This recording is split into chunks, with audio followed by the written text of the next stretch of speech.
estamos hablando del primer caso clínico, un paciente con una caída de altura, ¿sí? Que viene con una deformidad a nivel del muslo, y estábamos hablando de la evaluación inicial, ¿sí? Lo primero que hay que hacer es en la inspección, evaluar las partes blandas, determinar a ver si no hay alguna herida que pueda corresponder con alguna fractura expuesta, y a su vez hay que evaluar cómo están los pulsos, la sensibilidad y la parte motora, ¿sí? Esto lo que nos va a determinar es el manejo inicial. Esto se repite en cada uno de los casos porque, digamos, hay dos entidades que tenemos que descartar de entrada, y es que no estemos frente o a una fractura expuesta o a un síndrome compartimental, ya que, como vamos a ver después, el tratamiento definitivo de este tipo de fractura es quirúrgico, pero eso se suele retrasar al pedido y provisión de materiales para la cirugía. Pero si llegamos a estar enfrente de una fractura expuesta, eso hay que llevarlo a quirófano lo antes posible para hacer una toaleta quirúrgica y una estabilización con tutores. Hablando un poquito de generalidades de fractura de fémur, tenemos que es una fractura que tiene una curva trimodal, ¿sí? Teniendo una baja incidencia en niños, después en pacientes jóvenes, adultos jóvenes, el mecanismo más frecuente es por traumatismo de alta energía, como accidente de tránsito, y en mujeres posmenopáusicas es más frecuente después, en la tercera edad, por traumatismo de baja energía, como una caída de propia altura, ¿sí? Tenemos que puede tener lesiones asociadas, principalmente si se trata de un traumatismo de alta energía, ya que el hueso en un paciente joven es el hueso más grande y es muy fuerte, entonces un nivel de energía que llegue a disipar ese nivel puede generar otras lesiones en otros órganos, pero además, hasta en un 10% de las veces, se puede asociar a una fractura de la cadera homolateral, ¿sí? El riesgo de síndrome compartimental a nivel del muslo es relativamente bajo, ¿sí? Pero como dijimos antes, hay que descartarlo porque es una urgencia.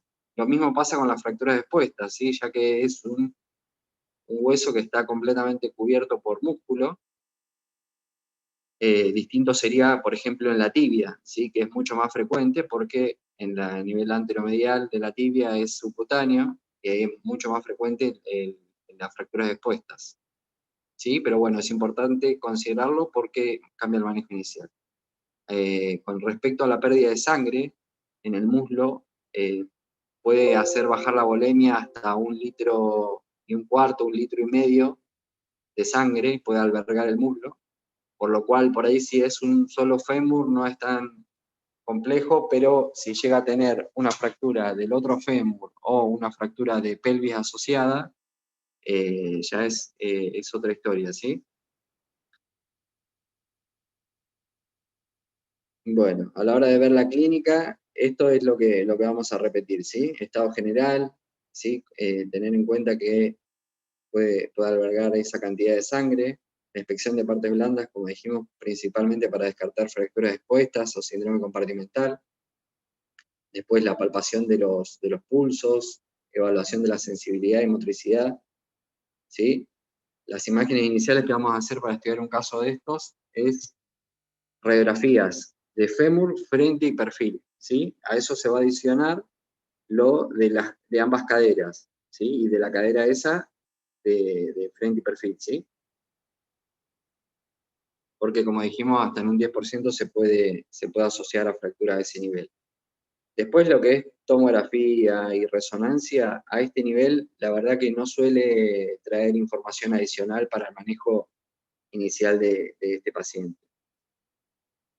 A la hora de clasificar las fracturas, la idea es que tengan en cuenta que puede haber lo vamos a clasificar más que nada a manera descriptiva, ¿sí? Saber si es una fractura abierta o cerrada, según la localización, un tercio proximal, medio, distal, el tipo de trazo, ¿sí? Que puede ser simple, en cuña o complejo.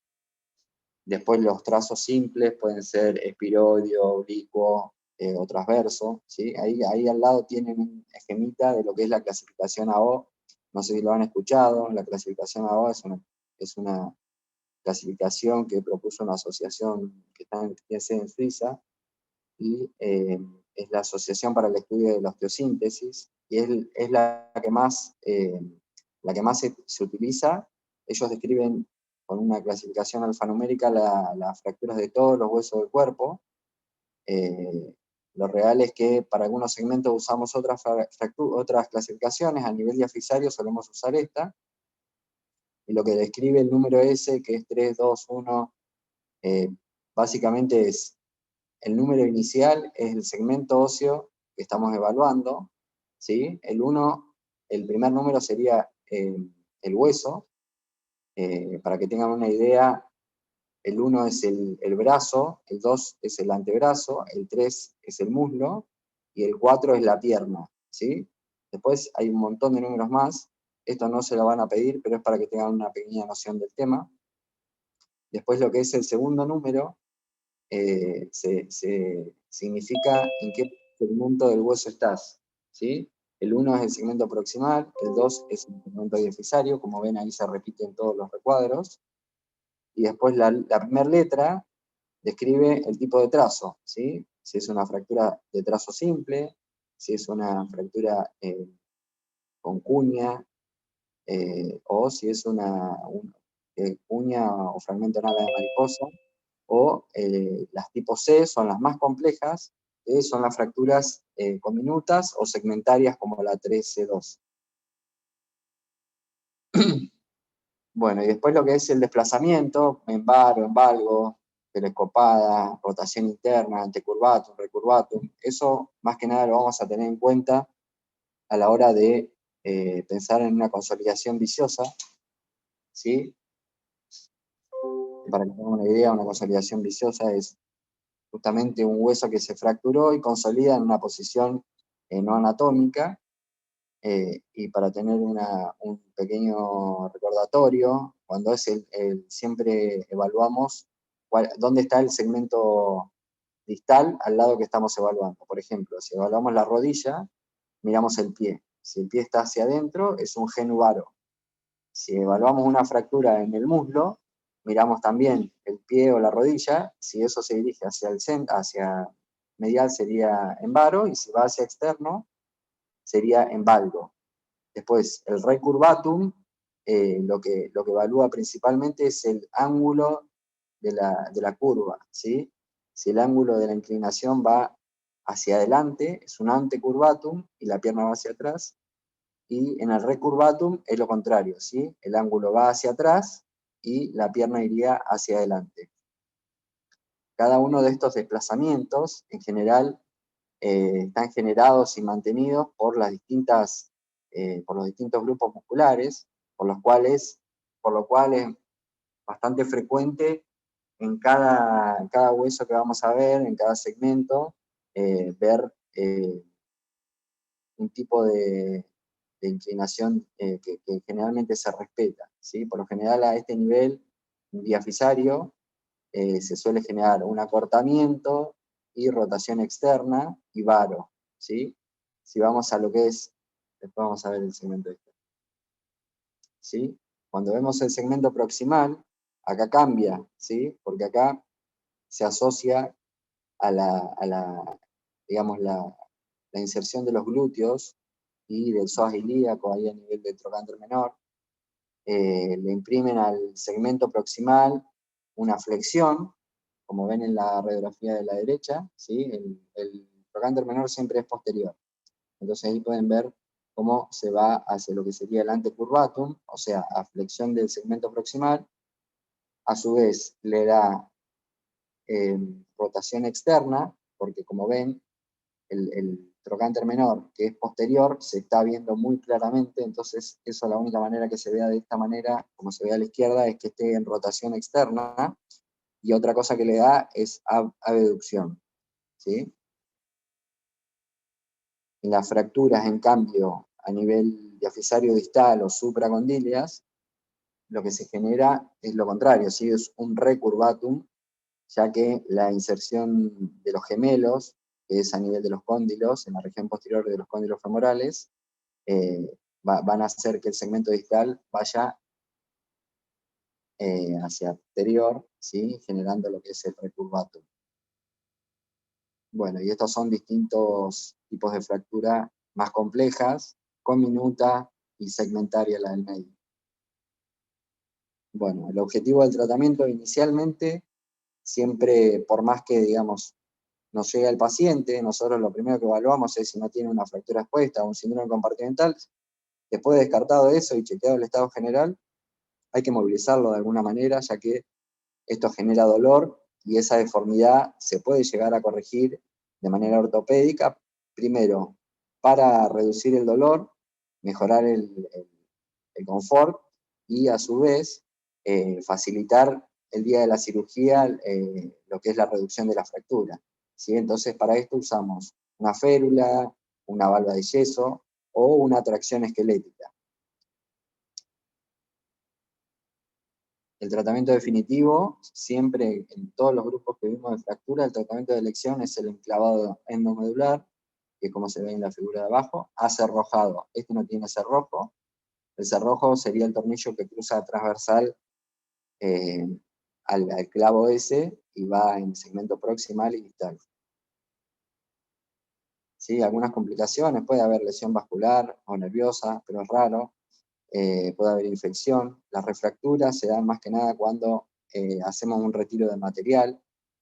Después la pseudoartrosis o retardo de consolidación se suele estar más asociado a fracturas expuestas. El fracaso del dispositivo de fijación precisamente se da cuando no se da la consolidación. El clavo ese que por más que uno ve que es un clavo que habitualmente mide más de 1 centímetro de espesor, uno lo somete a la carga cíclica y si la fractura no pega, se termina fatigando y digamos, hay que reoperarlo, ¿no? Y la consolidación viciosa, lo que dijimos antes, ¿sí? Son las distintas deformidades que se dan por las palancas musculares. Bueno, eso sería fractura de fémur diafisario. Bueno, las fracturas a nivel supracondilio son estas, ¿sí? Una mujer de 65 años, una caída de altura, presenta un dolor intenso, deformidad.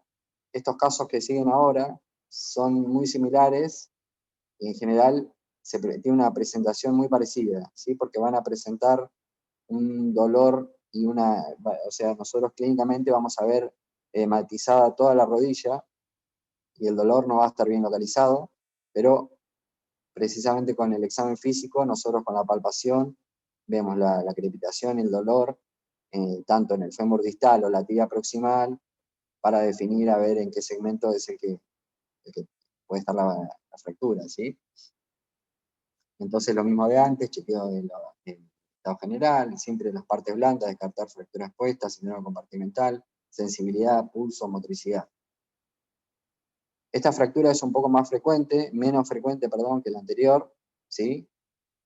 Se puede dar por traumatismo de alta energía en pacientes jóvenes, en los cuales suele estar asociado a, por lo general son accidentes de tránsito, o en la tercera edad, pacientes mujeres posmenopáusicas, caída de propia altura, ¿sí?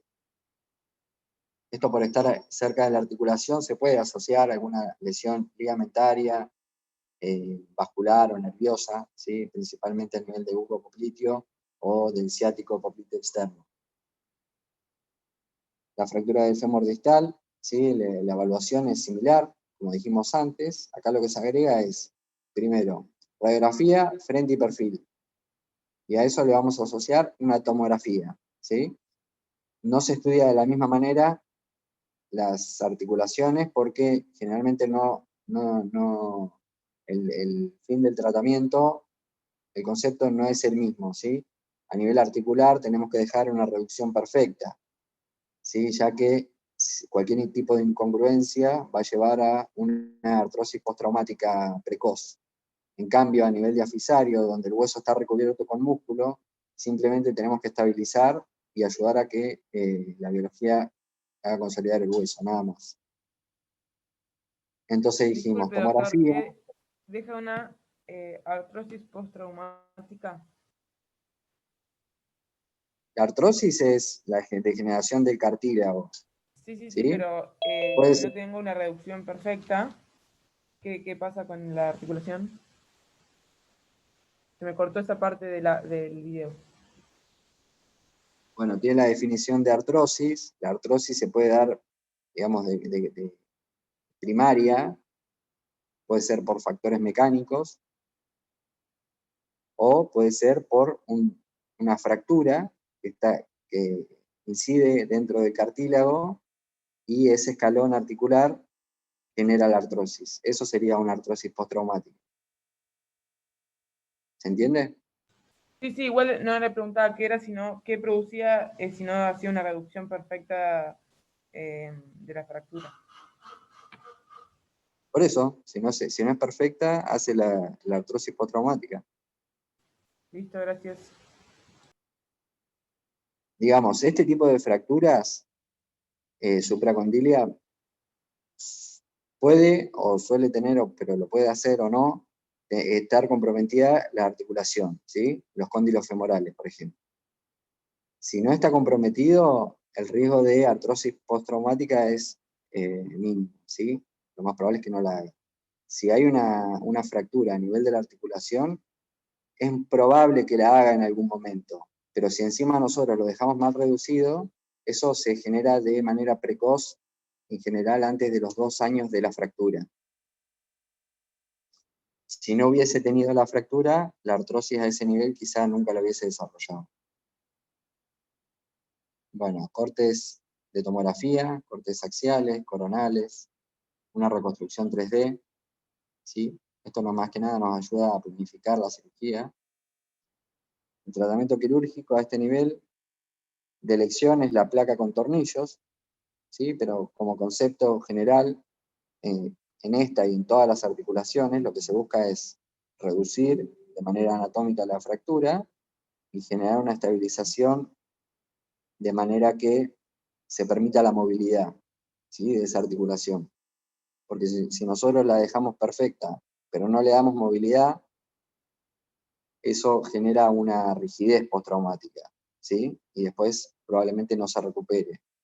Entonces lo que tenemos que hacer es hacer una reducción anatómica y una fijación estable que nos permita la movilidad lo antes posible, ¿sí? Bueno, otro caso clínico, paciente con trauma vehicular, dolor y tumefacción, lo mismo que el de recién, ¿sí? A nivel de la rodilla, partes blandas contusas, el dolor a la palpación es a nivel de la tibia. La fractura de los platillos tibiales son poco frecuentes, es mucho más frecuente en ancianos, ¿sí? En general es el 1% de las fracturas, pero en ancianos es el 8%, lo mismo que antes, ¿sí? En este caso se generan por un mecanismo de carga axial más varo o valgo, ¿sí? Como ven en el dibujo, el primer esquema es el del traumatismo en valgo, ¿sí? Eso es lo que se da, por ejemplo, cuando un peatón va caminando y el golpe del parachoque del auto le imprime un valgo forzado a la rodilla, eso genera un traumatismo en valgo y es lo que compromete es el platillo lateral, ¿sí? Este es el tipo más frecuente de, de fractura de este nivel, ¿sí? Más del 50% son del platillo lateral y el resto son combinaciones de los otros dos. Hacemos lo mismo que antes, evaluación de estado general, partes blandas, fractura expuesta puede ser más frecuente, vamos a ver después en qué tipos, síndrome compartimental también. A este nivel es mandatorio hacer una tomografía computada, lo mismo que en la supracondilia, ¿sí? Porque esto es una fractura articular, y la resonancia magnética nos permite evaluar si hay alguna lesión ligamentaria o meniscal. La realidad es que nosotros cuando operamos estas fracturas, la mayoría de las veces el menisco está encarcelado dentro de la fractura, ¿sí? Entonces nosotros lo reducimos, pero posteriormente puede llegar a desarrollar algún tipo de molestia a ese nivel y la manera de estudiarlo es con la resonancia. Bueno, cortes tomográficos, ahí se ve el compromiso de la primera del corte coronal, del platillo externo, y en esta que es la reconstrucción 3D se puede ver que hay compromiso de ambos platillos tibiales. Esta clasificación se la puse para que tengan una idea del abanico de lesiones que hay a este nivel, no para que se la aprendan de memoria, ¿sí? Pero Jasker definió 6 tipos de fracturas distintas. Los 3 de arriba son los más frecuentes, ¿sí? Y son las que serían más benignas, si se quiere. Los 3 de abajo son un poquito más complejos. Entonces tenemos que el tipo 1 es una fractura de cuña externa, ¿sí? Ahí se ve el tipo cuña, que sería un corte de cizalla neto a nivel del platillo externo, se da en pacientes jóvenes, menores de 35 años. El tipo 2 es una fractura que asocia a una cuña, además a un hundimiento, ¿sí? Ahí como se ve hay un escalón en la articulación, pero eso no compromete la cortical a ese nivel, sino que está como hundido, como una pelotita de ping-pong, cuando la apretan, eso sería el tipo de hundimiento. Esos son los 2 tipos característicos de fractura de este nivel. El tipo 3 es una fractura de hundimiento puro, ahí se ve bien que no hay ningún tipo de compromiso de la cortical, y esto se da en pacientes mayores de 45 años, perdón, de 55 años, ¿sí? Pacientes añosos. Igualmente se suelen asociar estos distintos tipos de fractura. Después tenemos el tipo 4, es una fractura del platillo interno, donde se ve además que hay compromiso de las espinas tibiales, ¿sí? Si se acuerdan, ahí se insertan los ligamentos cruzados, por lo cual esto va a estar asociado a cierto grado de inestabilidad. Es un traumatismo en general de mayor energía. Y los 2 últimos son la fractura bicondilia y la fractura con disociación de la epífisis con la diáfisis, ¿sí? Estos 2 últimos tipos son traumatismos de mayor energía generalmente. Pacientes dañosos pueden hacer estas fracturas con traumas un poco menos complejos, pero en general son fracturas de alta energía y se asocia con mayor riesgo a fractura expuesta, a síndrome compartimental y después de la cirugía a desarrollar. Tiene más posibilidad de desarrollar complicaciones como ser consolidación viciosa, retardo de consolidación, artrosis postraumática, rigidez, ¿sí? El tratamiento quirúrgico, el tratamiento de estas lesiones, el incremento se deja solo para las fracturas que tienen un mínimo desplazamiento de 1 milímetro o fracturas ocultas. Las fracturas ocultas son las que se dan, digamos que no se diagnostican con la radiografía, sino que solo se ven en una resonancia. Para el resto, tratamiento es quirúrgico y lo mismo que antes, ¿sí? Reducción anatómica y una osteosíntesis que permite la movilidad para prevenir la artrosis postraumática y la rigidez, ¿sí?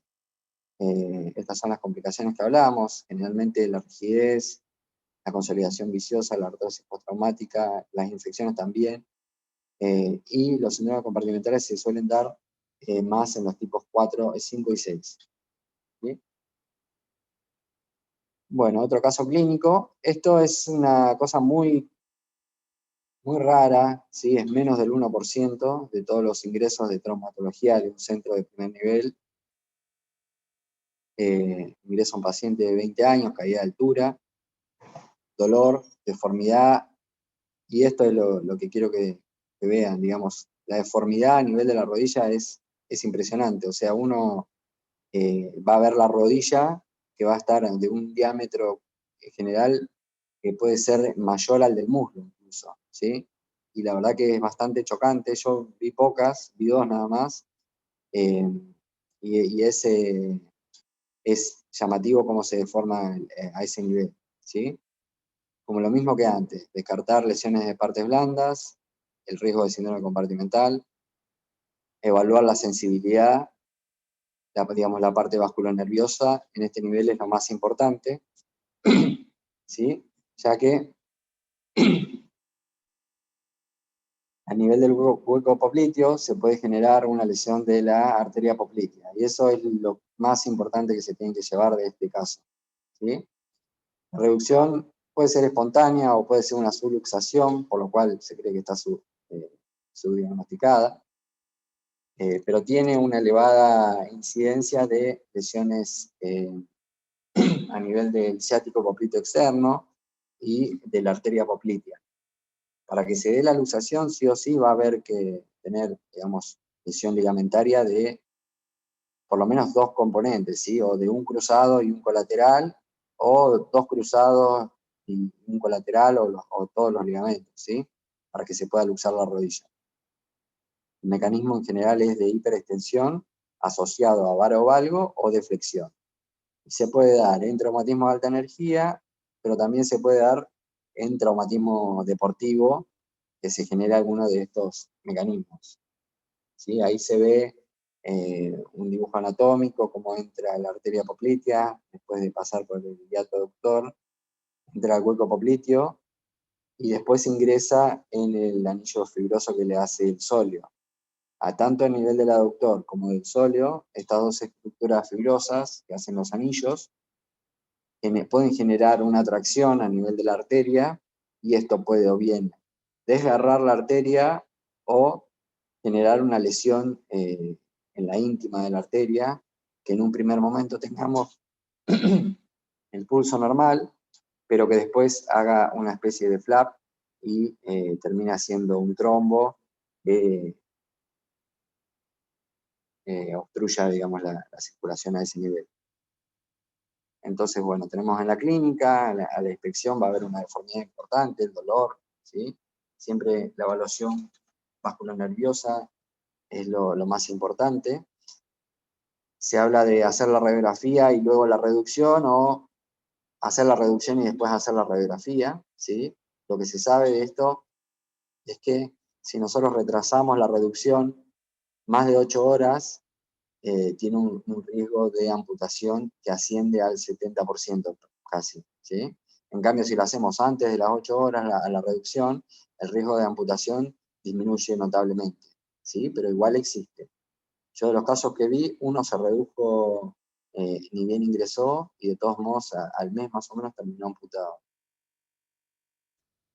¿Sí? Puede haber fracturas que sean, luxaciones que sean irreductibles, por lo cual por ahí puede tener algún ligamento interpuesto, entonces eso hace que haya que hacer una cirugía abierta, pero lo más importante es reducir esa luxación.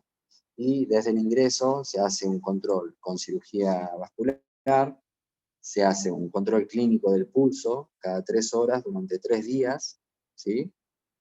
Y se suele asociar a algún estudio con cirugía vascular, ya sea un Doppler o una arteriografía. Bien, eso es muy distinto de este caso, que es una luxación de rótula.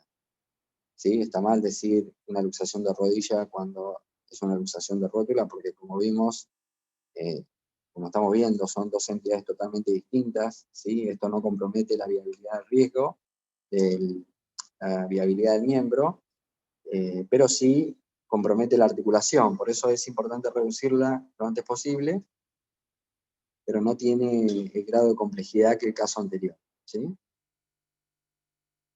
Bueno, y el último caso es un masculino de 35 años que sufre una caída de posición de pie al tropezarse con un obstáculo. Presenta un dolor y deformidad con tumefacción e impotencia de la extensión activa de la rodilla. No tiene compromiso sensitivo motor y tiene dolor en la cara anterior de la rodilla, ¿sí? Nosotros vemos el paciente, tiene un dolor a nivel de la cara anterior de la rodilla, se ve matizada, y cuando lo estamos inspeccionando, ¿sí? Lo mismo que antes, vemos la parte clínica, las partes blandas, a ver si no hay alguna herida que pueda ser por una exposición. Ahí en la palpación, a veces se puede llegar a palpar un hiato a nivel de la fractura, pero lo más importante es el tema de la evaluación de la extensión, ¿sí? Hacemos que se siente el paciente y le pedimos que extienda de manera activa la rodilla. Si esto no lo puede realizar, ya es una indicación de cirugía, ¿sí? El mecanismo puede ser por un trauma directo, que es el más frecuente, ¿sí? Como cuando se cae de rodilla, o un trauma indirecto, ¿sí? Por ejemplo, cuando está corriendo y se le traba el pie, o cuando cae de altura y cae en semiflexión, la contracción excéntrica del cuádriceps supera la rigidez de la rótula y termina generando una fractura que suele ser de trazo transverso, ¿sí? Esos son algunos tipos, puede ser no desplazada, transversa, ya sea o del tercio medio, o del polo distal o proximal. Fracturas conminutas suelen ser más por trauma directo, y el trazo vertical puede o no comprometer la extensión activa, ¿sí? Que es lo más importante de este. Entonces, en la clínica, como venimos diciendo, el aparato extensor es lo primero que evaluamos. Después la radiografía para el control inicial es simplemente radiografía frente y perfil. Si nosotros vemos esas radiografías que no se ve ningún tipo de fractura, recién ahí le pedimos una axial de rótula, ya que esa radiografía, para hacer esa incidencia hay que hacer una semiflexión de la rodilla y podemos llegar a desplazar una fractura que exista previamente, ¿sí? Hay que tener una entidad en mente, que es la rótula bipartita, que se ve como un fragmento superoexterno de bordes redondeados, ¿sí? Que no es una entidad patológica, y no hay que confundirlo con una fractura, ¿sí? El tratamiento incruento se deja solo para las fracturas no desplazadas y sí o sí con indemnidad del aparato extensor, ¿sí? Después, si está desplazada más de 2 milímetros o tiene algún escalón articular, esté comprometido o no el aparato extensor, el tratamiento es quirúrgico, ¿sí? Y la cirugía que se hace es ese alambre, que se ve ahí que es un método artesanal, se hace con clavijas y alambres. Lo que se hace es una lazada en 8 por la parte anterior de la rótula, y esto lo que hace es convertir las fuerzas de distracción que se generan por el cuádriceps a nivel de la cara anterior de la rótula, llevándolas a una compresión a la cara posterior de la misma, ¿sí? Eso lo que permite es que con la movilidad postoperatoria se genere la compresión del foco y eso facilita la consolidación. Bueno, eso sería todo. No sé si quieren hacer alguna duda, alguna pregunta, alguna consulta. ¿Se Una entendió? pregunta, en la ¿Sí? fractura supracondilia, ¿la B3 es la más frecuente? No. Ah, porque tenía un circulito, ¿viste? La No, B3. eso era eso quedó por un caso clínico, no es la más frecuente. Ok. No, la verdad que no hay de hecho una descripción y no tenemos en el relato de incidencia de qué tipo de fractura de ese nivel es más frecuente, pero no es que es la más frecuente.